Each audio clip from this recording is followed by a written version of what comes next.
Hello there, this is another look at exercise 11F. So we started looking at this and using trigonometric identities to solve integration problems. And that's what I want to do now. More of them there. If you might recall this, that there were three different tricks potentially that we could use. In fact, we last time did this trick, but we haven't yet seen this trick. So that's what I want to show you today. And we also saw that although we do get told this integration in the formula book, the standard formulas, they're there, but you have to find them, and they're in the differentiation section. So to differentiate tan, you get sec squared, for instance, or cot becomes minus cosec. But we might be asked to integrate rather than differentiate. And if we are asked to integrate cosec squared, well, you can see it's linked to the cot, and if you've got to make sure that if it's a plus here, then it'd be a minus over here. So just be aware that those are there, but we need to be aware where to find them. So here's our first question: integration of trig functions, and you can see it says that we are meant to integrate this 9 minus x squared, and there's a little hint here. The hint says on these. The reason is it's because it's the square root of something, which in my mind reminds me of the formula cos squared plus sine squared equals 1. And well, I suppose technically there should be a couple of x's here. So this is the formula we are eventually going to use, and that's for that reason it tells us as a hint here, use a sine theta. Now the a isn't any old number, it's dependent on this value here, and our value, our a squared if you like, is 9. So I'm going to say that x equals the square root of that, 3 sine theta. Now if that's true, I can rewrite my integral. This is my integral, and my integral becomes the integral, although it's the square root of 9 minus, and I've got to do the x squared, so that's, you can see, is 9 sine squared theta. And just be aware that 9 minus 9 sine squared theta is the same as 9 1 minus sine squared theta. Don't forget we've got to square root it. And this is where this formula comes into play, because if I rearrange that formula and move that onto the other side, 1 minus sine squared theta is cos squared. That's all I've done. I've rearranged that and got 1 minus sine squared. In this case, x's. So this becomes then the square root of 9 cos squared theta. And when I square root it, it actually becomes 3 cos theta. So on the face of it, this is now a really quite a straightforward problem. Now I say it appears to be a straightforward problem. It's not quite as easy as that. And the reason why it isn't is because this is the equivalent of what we did before, what we call U substitutions. And this is like an X substitution, I suppose. But you will recall that when we did this, see, we've got dx here, and because we've switched to thetas, we need to write d theta.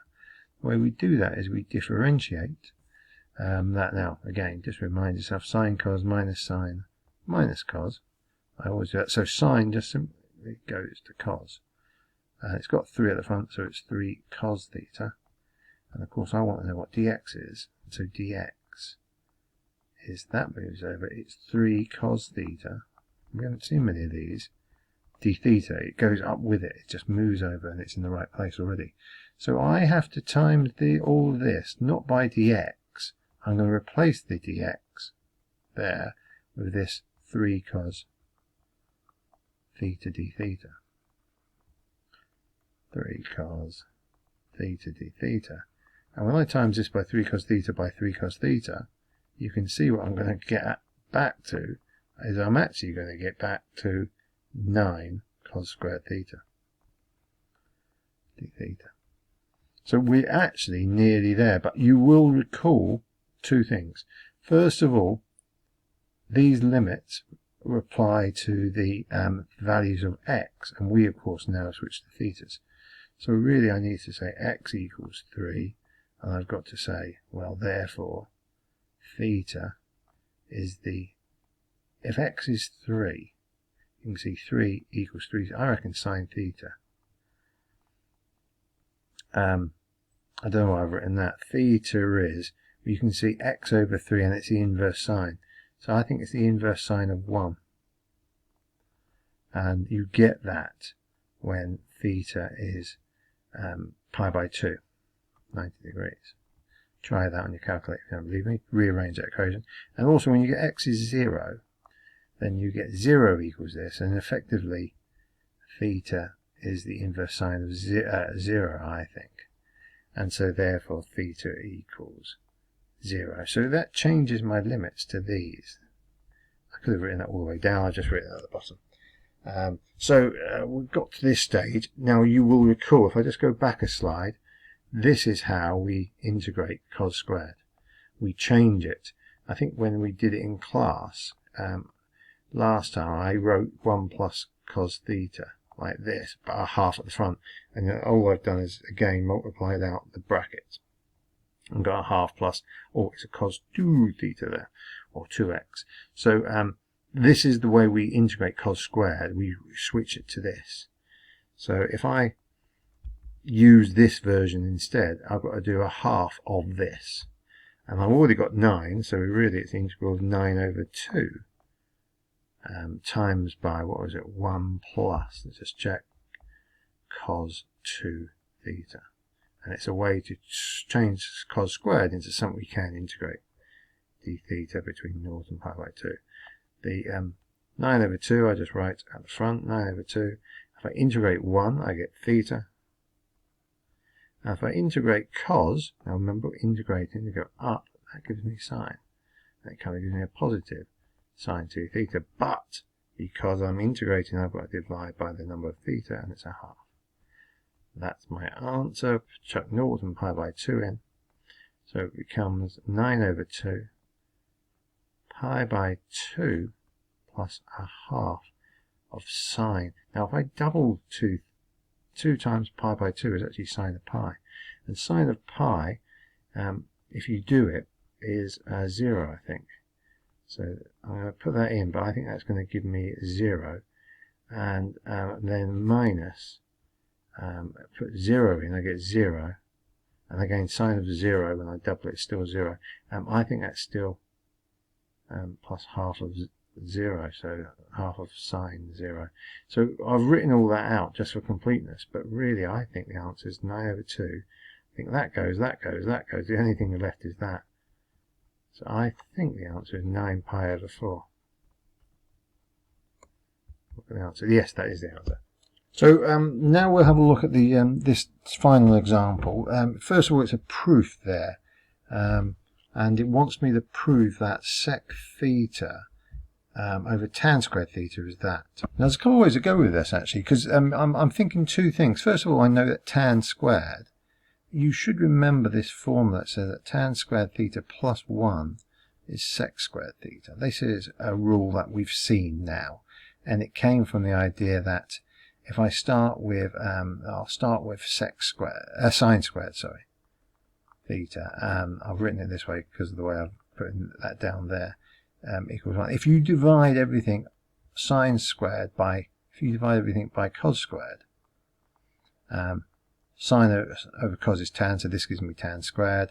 Cos squared over cos squared is 1. 1 over cos squared is sec squared. So this formula is an important formula. But actually I don't think that's the way to go with this. And I'll show you an alternative. I want sec theta divided by tan squared.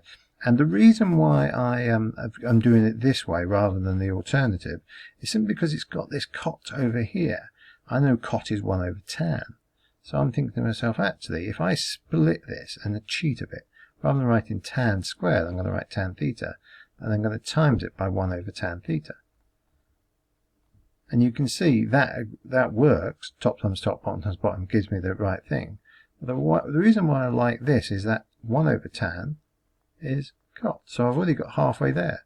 And the only thing I've got left is this bit here. Now I can write sec, as I've already said, sec is 1 over cos theta. And tan is sine over cos theta. And you can see 1 over cos divided by sine over cos. In actual fact, they cancel, and I get 1 over sine and 1 over sine can be written as cosec. So it's a much nicer thing to write. Now, let's do this substitution. It wants me to do x squared minus 1 all to some dodgy power of minus 3 over 2. I think that will sort itself out. I don't think that's the power I want. But it tells me what to do. Right? It says, write x equals sec theta. And if x equals sec theta, this means that I'm going to get, well, let's just write it in. It's sec squared theta minus 1 to the power of minus 3 over 2. And this, look at this. If I move that 1 over there, tan squared is sec squared minus 1. You can see that's coming up there. I didn't expect it to, but it has. And therefore it's the integral really of tan squared theta to the minus 3 over 2 d theta. Now, what now? Well, look, that over 2 is like a square root. So effectively that's like the integral of tan theta. The 2's disappear, so that's like to the minus 3d. Well, actually, this is not, I just realised I've written d theta. This is dx still. This is dx. And I have to find dx by d theta in order to change it into d theta. Now, I'm effectively differentiating sec, which is lucky because this tells me what it is. It says dx by d theta is therefore sec theta tan theta. So I have to write that in. And this becomes the integral of tan to the minus 3 times by tan, what they will cancel out to a certain extent, and then sec theta d theta, yes, because that effectively moves over and says dx is the same as sec tan d theta. Sec tan d theta, I replace it. So I like that.